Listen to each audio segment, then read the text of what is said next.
Hello and welcome to my channel.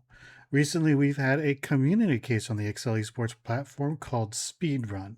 I thoroughly enjoyed this case, and so I thought, why not share a solve of this case with the community? And so that's what I'm going to do with this video right now. You can tell by the name, it's intended to go fast. I don't know if I'm going to go fast, but I don't know. Let's see how it goes. Follow along with me, and here we go. Level 1, multiply every other digit up to the specified number. For odd numbers start at 1, for even numbers start at 2. And so basically what we need is we need to get a sequence of every other number up to this number, right? So in order to do that, we can do a sequence function. And for the number of rows, we want to get the number up to 7. That would be 1, 3, 5, 7. That's 4 rows. We can get that by rounding up this number divided by 2 to 0 digits. That's going to give us, if I show you here, 1, 2, 3, 4, 4 numbers, right? But we're not going to start at 1 and go to 4. Instead, we're going to start at 1 plus is even this number here. And basically what that will do is if this is even, this will give me a true or number 1, and then that will then result to 2. If it's not even, in this case, it's just going to result to 1 because this is false. And we are going to step by 2 every single time because we are always going to take every other number. Now from that sequence, we could take the product function to multiply all the numbers together. That's going to give me a number of 105. And just to check that it works with even number sequences too, I'm going to paste it down there. And then let's apply it to the rest of this level. There we go. Level 2. There are 6 areas of data in the Data tab. Return the symbol or word in the specified row, column, and area. Now let's talk about this tab right here. And looking at this information, we get a row number, a column number, and a data area number. And so what I did was I just took each of these and gave it a name based on its data area number. So that's area number 1, area number 2, area number 3. This is area number 4. This is area number 5. And then finally, this is area number 6. And the reason why I named it this way is because I can then use my indirect function to find the name range of area and this number here. So area 4 is all of these 3-letter words. From this, I'm going to use the index function to find the word which is in this row and this column there. And we'll see, for example, we get the word map. So let me go ahead and paste it in here for this level. There we go. And then whenever I'm using volatile function like indirect, I like to copy and paste values so it doesn't slow down my worksheet later. And it's already kind of slow as we start. Level 3, how many numbers in data area 6 are greater than the lower bound and also less than or equal to the upper bound? It took me a few reads to get this because this is above and that said lower and this, but basically how many numbers in area 6 are above 7 and less than or equal to 50? And there's a nice function that we could do to work with that. We could take the sum of the numbers where 2 conditions, right? Area 6 is greater than this number 7 here. And also area 6 is less than or equal to this number there. Now these are going to evaluate to trues and falses. When we multiply them together, they're going to evaluate to 1s and 0s. That then we can allow the sum number to then add up all the numbers together. So here we have a solution of 11. So there's 11 numbers that meet that criteria. And we can then use that to solve this level. There we go. Level 4, we want to average the 100 numbers from Area 2 data, but there are some outliers, extremes on the low and high end. Therefore, we want to remove these before averaging. Sort the data and remove X% of results. The removal should exclude an equal number of lowest and highest numbers. Finally, average what remains. Round your answer to the nearest integer. Now, fortunately, we have it lucky that there are 100 numbers from the data. So if we remove 4% from that 100, basically we're removing 4 numbers, or basically the top 2 and the bottom 2. And so the numbers to remove are basically this percent times 50. So that's going to give us 2 numbers from the top and the bottom that we are going to remove. Now to do this from the numbers in area 2, we can we're going to first put these numbers in a single column. So 2 call area 2. We're getting a spill error, but that's okay. In fact, if I move this over one, maybe that'll work. Maybe that'll work better. We can see it. Oof. Yeah, I think we'll be able to see it if I hit that enter there. There we go. Now we want to go ahead and sort these numbers. And then we're going to take out the first 2 and take out the last 2. So to do that, we are going to drop the first 2 rows, and then from that array also drop the last 2 rows. So I'm going to use that negative sign, but then also the 2 there to drop the corresponding numbers. We're going to average them and round to the nearest integer. So we're going to round the average of these numbers to 0 decimal places there. And we'll see we get 1,730, which is going to match for this level. There we go. Paste those in there.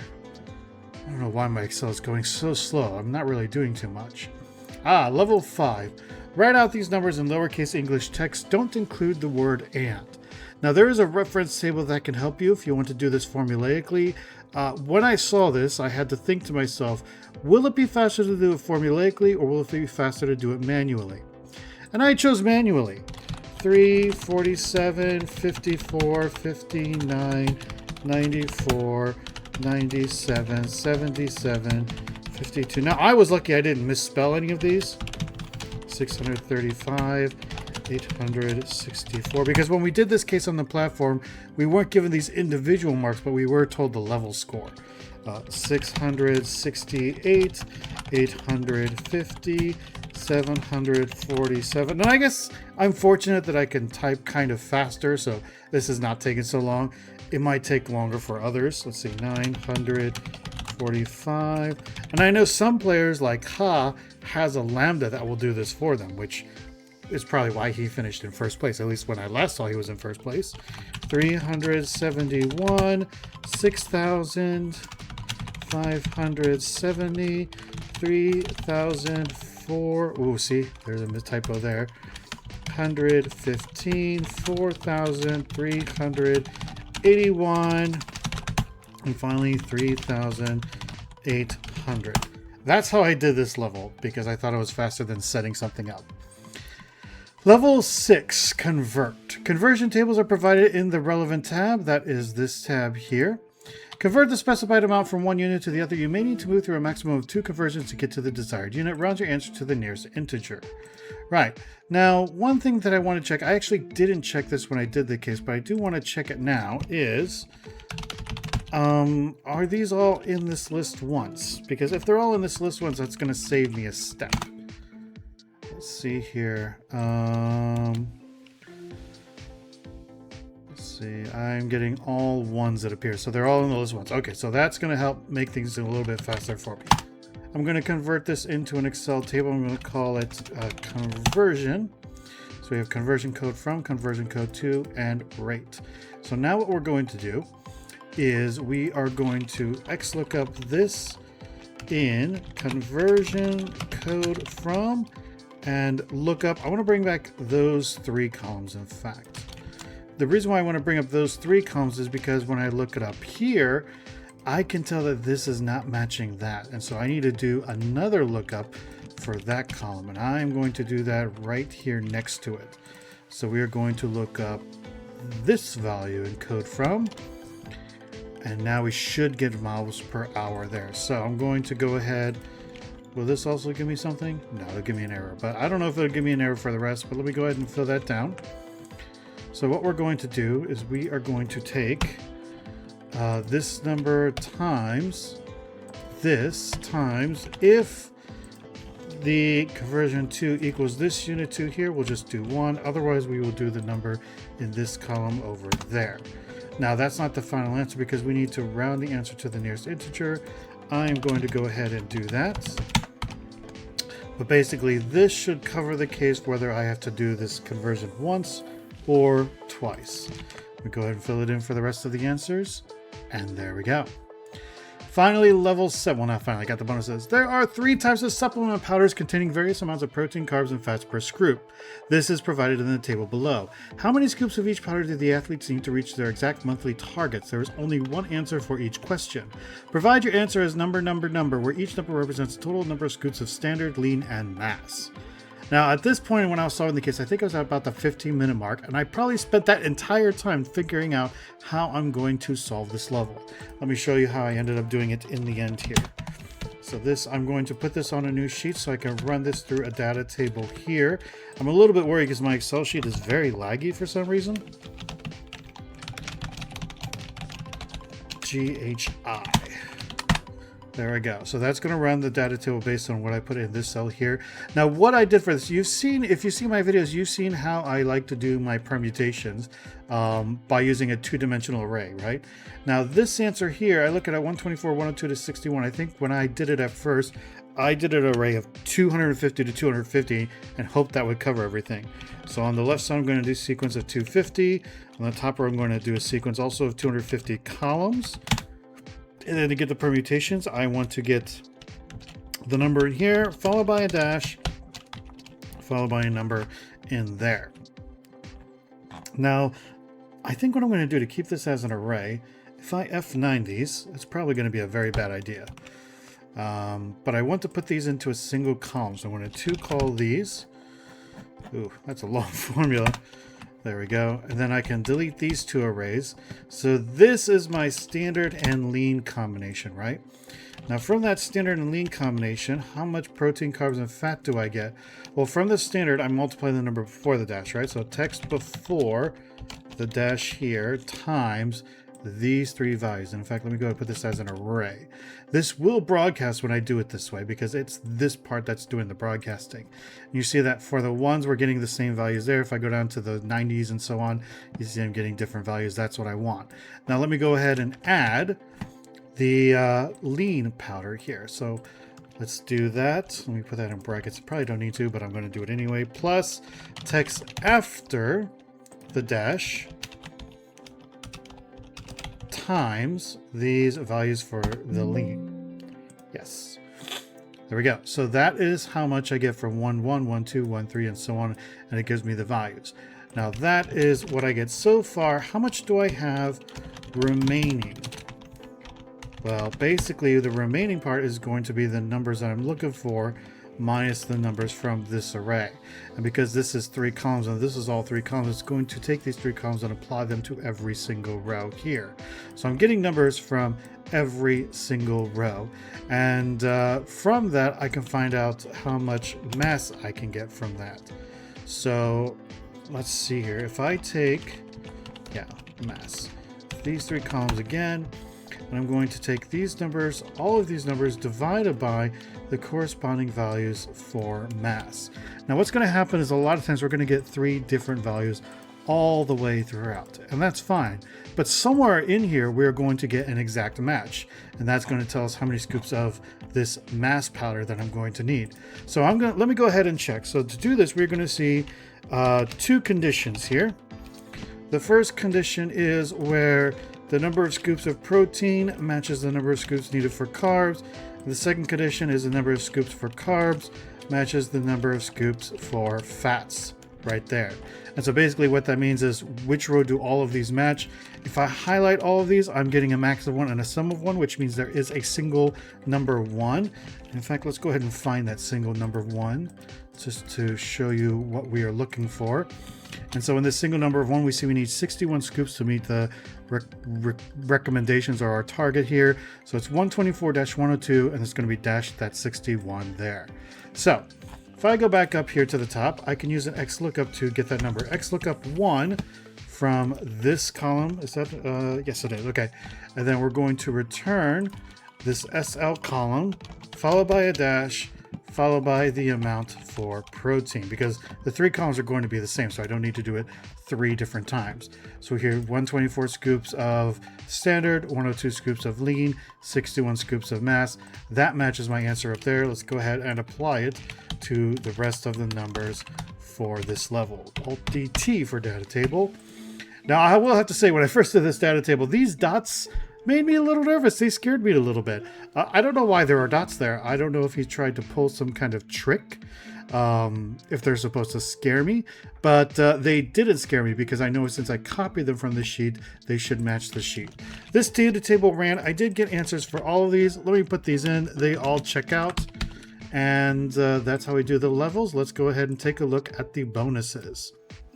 Bonus 1, if you highlight all instances of the word map in data area 4, you will reveal a letter. What letter?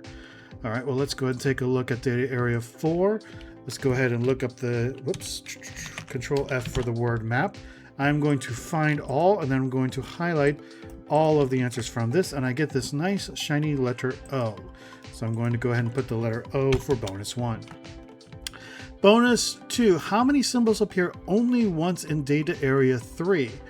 And that is this area right here. So what I'm going to do with area 3 is I'm going to put the entire area 3 in a single column. So to call area 3. Yeah, it should work. There we go. And then from that, I can use the unique function, and unique has an argument for exactly once.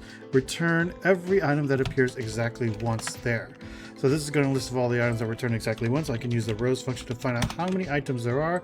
I am going to get 63 items that appear exactly once.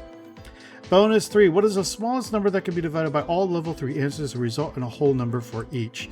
That is a technical way or a long way of saying what's the least common multiple of all the answers in level 3. So I'm going to use the LCM function on those answers to get that least common multiple. Bonus 4, area 1 has numbers 1 to 55 and area 5 has the same shape with 55 words. Arrange the words for area 5 in the order specified by area 1. Join all words with a space and then take the letters from positions specified by the inputs in game 61 to 66, or basically 3, 47, 54, 59, 94, 97. Return these letters concatenated as one word. Alright, I'm going to take another sheet for this one. Let me go ahead and copy that question. I'm going to put it in here as text. Be large on this up so it's easier to see. So area 1 has numbers and area 5 has the words, right? So we are going to sort area 5 in a single column. So put area 5 in a single column by the numbers in area 1. So to call area 1, and then we are going to do that in ascending order. Sort by, not sort. There we go, because we're sorting area 5 by area 1. So here we have these now words are making a comprehensible sentence, unlike my speaking that I'm doing right now. Now I can go ahead and join these with a space like it's suggested using the text join function there.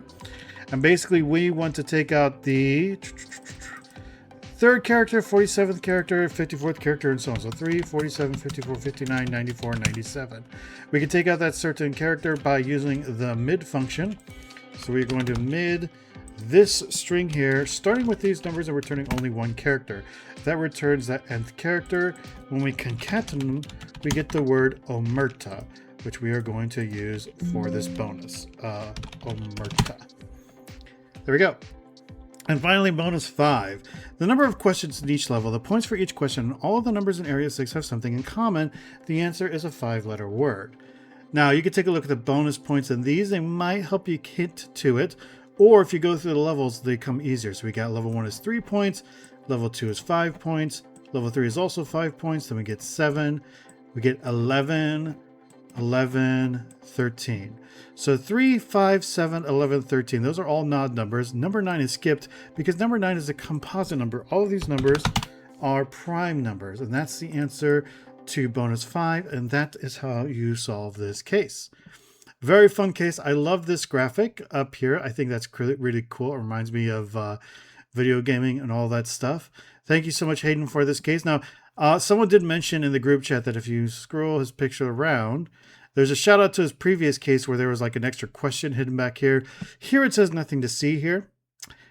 I don't know if that's still hiding something. I didn't see anything behind it, but still was really cool. Thanks so much, Hayden, for the case. Thank you so much, FMWC, for the community competition. Hope you enjoyed this video. If you did, please stay tuned, and I look forward to seeing you for the next one. It's the Excel World Championship.